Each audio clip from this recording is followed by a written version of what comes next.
আয়াত ৩১ সুম্মাল জাহিমা সল্লুহ। অনুবাদ, তারপর তাকে জাহান্নামে প্রবেশ করিয়ে দগ্ধ করো। আয়াত ৩২ সুম্মা ফি সিলসিলাতিন যারউহা সাবউনা যিরাআন ফাসলুকুহ। অনুবাদ, তারপর তাকে শৃঙ্খলিত করো এমন এক শেকলে যার দৈর্ঘ্য হবে ৭০ হাত। তাফসির ১ নং ফুটনোটের বিবরণ, অর্থাৎ ফেরেশতাদেরকে আদেশ করা হবে, এই অপরাধীকে ধরো এবং তার গলায় বেড়ি পরিয়ে দাও, অতপর তাকে ৭০ গজ দীর্ঘ এক শেকলে গ্রথিত করে দাও।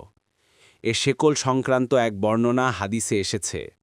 রসূলুল্লাহ সাল্লাল্লাহু আলাইহি ওয়াসাল্লাম বলেন, যদি এ শেকলের একটি গ্রন্থি আসমান থেকে দুনিয়াতে পাঠানো হয়, তবে অতি ভারী হওয়ার কারণে রাতের আগেই জমিনে এসে পড়বে, যদিও আসমান ও জমিনের মাঝে দূরত্ব ৫০০ বছরের পথ। আর সেটা যদি শেকলের মাথার অংশ হয়, অর্থাৎ আরও বড় ও ভারী হয়, তারপর যদি তা জাহান্নামে ফেলা হয়, তবে সেটা তার নিম্নভাগে পৌঁছতে ৪০ বছর লাগবে। তিরমিজি ২৫৮৮, মুসনাদে আহমদ ২-১৯৭। আয়াত ৩৩ ইন্নাহু কানা লা ইউমিনু বিল্লাহিল আযীম। অনুবাদ, নিশ্চয় সে মহান আল্লাহর প্রতি ঈমানদার ছিল না।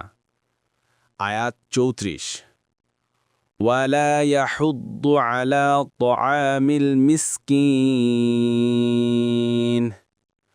অনুবাদ, আর মিসকিনকে অন্নদানে উৎসাহিত করত না।